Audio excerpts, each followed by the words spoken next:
Tengok ni guys, ini dia Proton EMA 7 PHEV. Dia SUV elektrik tapi ada engine juga. Let's check it out. Model ni lebih kurang sama dengan EMA 7 yang biasa, tapi size dia besar sikit, styling pun lain sikit. Tapi harga dia tak jauh beza. Estimated pricing antara RM110,000 dan RM130,000 sahaja. Maknanya inilah dia model PHEV paling murah sekali di Malaysia. Julat harga ni lebih kurang sama dengan X70 petrol dan EMA 7 EV. So basically Proton kasih pilihan lah, nak SUV segmen C ada X70 petrol biasa, EMA 7 EV dan sekarang PHEV. Semua pun around the same price. Proton panggil kereta ni Malaysia's first dual powered EV. Tapi sama macam diorang panggil Saga baru tu all new, aku tak setuju dengan statement ni. Sebabnya ini bukan EV, dia plug-in hybrid electric vehicle. Dua-dua tu tak sama. Nanti korang dah beli, dia punya Rotax ikut size engine macam kereta petrol biasa, bukan ikut power motor macam EV. Dan number plate dia pun dia pakai yang colour hitam, bukan putih macam EV. Anyway, sama macam EMA 7 yang EV tu, model ni dia rebatch daripada Geely Galaxy. Dekat China nama dia Starship 7 dan untuk pasaran ekspor dia pakai nama Starray EMI ataupun Geely EX5 EMI. Untuk Malaysia dia tukar logo harimau jadi Proton EMA 7 PHEV. Lambang ni pun nampak sangat dia pasang sendiri. Kereta dekat luar yang ada camo tu logo dia sengit dan dalam skrin nampak sangat dia Photoshop je. Anyway, design kereta ni exactly sama dengan model Geely. Dekat atas dia ada full width light bar dan LED DRL dia ni memang cool. Dia tambah line 1, 2 ke 3. Lampu main beam dia turun ke bawah sikit. So model ni ada the usual split headlight design lah. Tapi aku rasa kereta ni nampak cantik sikit daripada model lain yang sedia ada. Banding dengan EMA 7 yang EV biasa tu pun aku rasa ni lebih matang, tak nampak kosong lah dekat depan ni. Rupa belakang ni pun lagi cantik daripada versi EV tu. Plate number dia gerak daripada bumper bawah naik ke tailgate. Dan dari jauh memang nampak exactly sama dengan Porsche Cayenne. Tapi apa yang aku tak suka, batch EMA 7 PHEV ni nampak macam terlalu besar, semak sangat dekat atas ni. Dan dekat kereta preview ni pun lampu belakang dia dah masuk air dah, dua-dua kiri dan kanan. Yang bagusnya, pilihan warna versi PHEV ni lebih menarik dari yang EV. Dia ada Obsidian Black, Lithium White, Mercury Silver, Galena Grey dan Aquamarine Blue. Yang biru tu lawa. Interior pun boleh pilih antara Onyx Black and Alabaster White. Selain tu, rim dia size sama 19 inci tapi design dia lagi lawa, lagi classy. Tayar pun sama dengan yang EV, Goodyear Efficient Grip yang aku rasa okey lah. Dia senyap dan performance pun not bad. Moving on, masih ada lagi lambang Hangzhou, China. Yang lain dia punya door handle. EMA 7 EV tu dia ada automatic pop-out door handles, yang ni biasa je. By the way, size kereta ni dia lebih panjang daripada dua-dua Proton EMA 7 yang EV biasa dan model PHEV daripada China dah ada di Malaysia macam Jeku J7 PHEV dan Chery Tiggo 7 PHEV.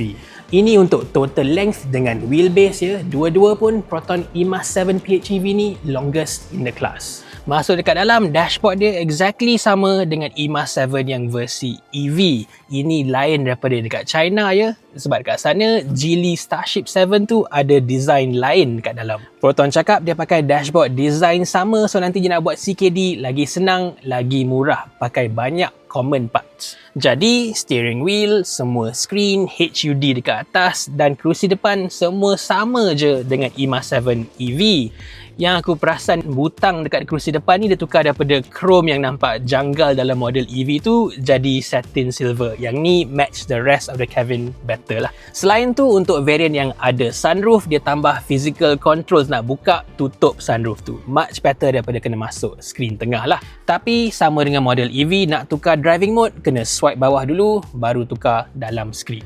Also, aku harap-harap dia dah tukar lah design aircon vent dia ni. Banyak owner EV komplain senang patah. Other than that, skrin tengah ni semua sama dengan model EV. 2.5K, very high res. Cumanya patutnya dia tukar lah background option je ni. Bagilah nampak KLCC ke, Pulau Redang ke, baru nampak local sikit. Yang bagusnya, sebelum launch pun dia dah sediakan dah Apple CarPlay dengan Android Auto. Tak payah tunggu OTA lagi. Plus sekarang dia ada compass untuk cari kiblat lagi. Sound system sama dengan model EV, dia Flyme sound dengan 16 speaker. Bunyi dia cukup power. Kerusi depan pun dua-dua powered dengan ventilated.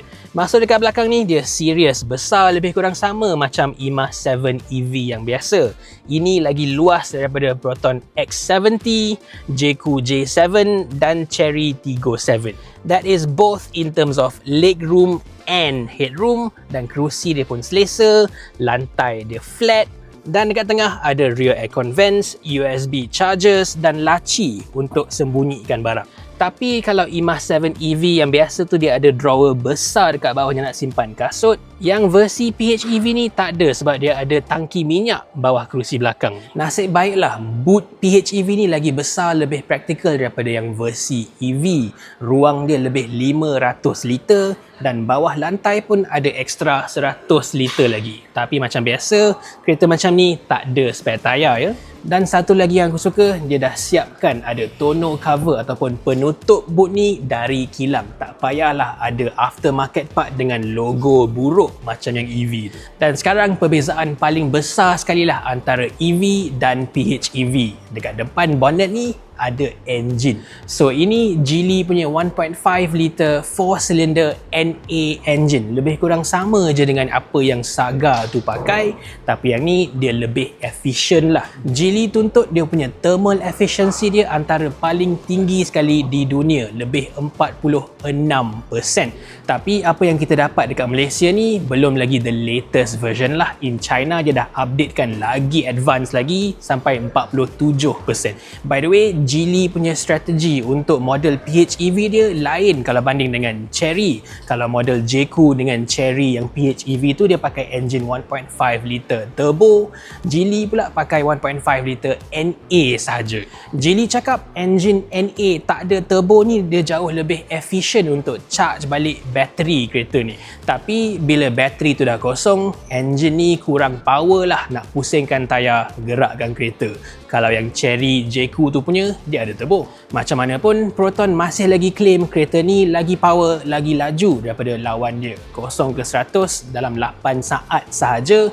Kalau yang lain tu hampir 9 saat. Dia punya combined power output engine tambah elektrik motor adalah 262 PS dan 262 Nm. And by the way, PHEV ni front wheel drive ya, sama dengan EMA 7 EV biasa. Yang bagusnya, walaupun kereta ni ada kombinasi engine, elektrik motor dan bateri, Proton cakap kos nak servis model ni lebih murah dari SUV petrol biasa. Dia lebih dekat kepada model EV yang maintenance murah sebab sela masa servis dia setahun sekali sahaja. Engine ni pun dia dah buat lagi simple, lagi efisien dari engine Saga. Dia pakai full Atkinson cycle, single bukan dual VVT, dan dah tak ada lagi alternator dengan AC compressor biasa sebab auxiliary belt pun dia dah buang. Timing belt of course dah tukar jadi timing chain lah, so tak payah tukar lagi. Model ni dia ada 3 variant. Engine sama untuk semua, tapi versi Prime dengan Premium pakai bateri yang lebih kecil. Dengan saiz 19 kWh, dia boleh jalan sampai 93 km in full EV mode. Kalau campur sekali dengan tangki minyak penuh, dia boleh jalan sampai 943 km.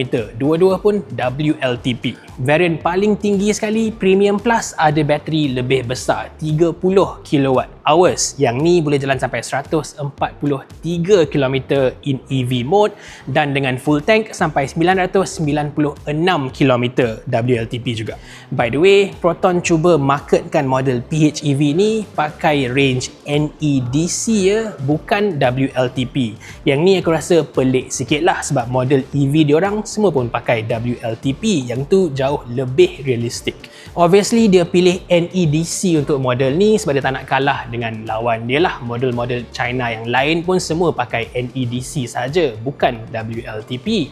But even then, total range kereta ni lagi rendah sikit kalau banding dengan Jeku J7 PHEV dengan Chery Tiggo 7 PHEV. Chery dengan Jeku dua-dua pun claim kereta dia boleh jalan sampai 1200 km dengan full tank and full charge battery. Tapi Proton pula cakap EMA 7 versi Premium Plus pun yang paling mahal tu boleh jalan sampai 1065 km sahaja NEDC. But before you guys complain Proton tak cukup bagus banding dengan the rivals, kena ingat juga the biggest difference is in the fuel tank size. Proton cuma bagi tangki minyak 51 liter sahaja. Brand lain tu 60 liter. So of course dia boleh jalan lagi jauh. And in fact, kalau nak kira dia punya overall fuel efficiency, Proton ni lagi jimat minyak banding dengan model Cherry. In terms of pure EV range pun, EMA 7 PHEV ni paling tinggi in the class. Sebab high voltage battery dia untuk variant Premium Plus jauh lebih besar. By the way, pilihan bateri model ni dari supplier lain ya. Bateri kecil untuk variant Prime dengan Premium tu diambil dari CATL. Manakala versi Premium Plus pakai bateri Geely Aegis sendiri.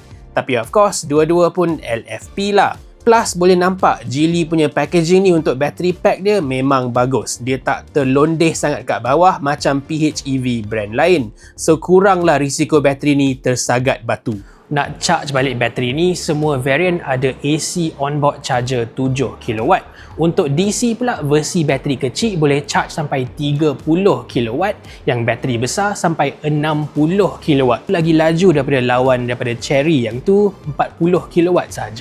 Model PHEV ni ada design supaya korang charge dekat rumah setiap hari. So pergi balik office in full EV mode. Nak jalan jauh, nak balik kampung, barulah pakai tangki minyak dia. And of course, dah masuk highway tu jauh lebih senang isi minyak macam biasalah. Lagi laju daripada nak tunggu charging semua. Lebih-lebih lah sekarang ni, chargers along the highways masa cuti memang banyak kereta tunggu, queue panjang. And now, one more thing I don't quite like. Kalau EMA 7 yang versi EV tu, dia punya suspension Team Malaysia ada tune sikit. Yang PHEV ni pula tak ada. Semua exactly sama dengan the rest of the export markets. But still, Proton claim suspension dia keras sikit lah kalau banding dengan yang EV sepenuhnya tu. So masuk highway dia kurang goyang lah. Yang aku suka, safety kereta ni dia dah improve sikit daripada EMA 7 EV. Dekat dalam sekarang dia ada 7 airbag, termasuklah front center airbag. So finally dengan model ni kita dapat safety full specs sama dengan pasaran ekspor dengan China. Yang EV tu kita dapat versi downgrade sikit. Tapi variant Prime yang paling murah tu tak dapat center airbag ke-7 ni. Dan bukan itu sahaja, ciri-ciri safety basic macam blind spot monitor dan rear cross traffic alert pun dia tak dapat. Memang pelik betul lah Pronet ni. EMA 7 EV Prime dapat ADAS lengkap. EMA 5 Prime pula tak ada ADAS tapi ada blind spot monitor. Yang ni ada ADAS but blind spot pula yang di-downgrade kan. Tak konsisten langsung. So ini dia guys, Proton EMA 7 PHEV baru. Now open for booking, launch bulan depan. Harga anggaran RM110,000 ke RM130,000. So guys, kalau korang nak beli SUV segmen C dari Proton, model mana satu korang akan pilih? X70 engine petrol biasa, EMA 7 EV ataupun PHEV macam ni? Tulis kat bawah.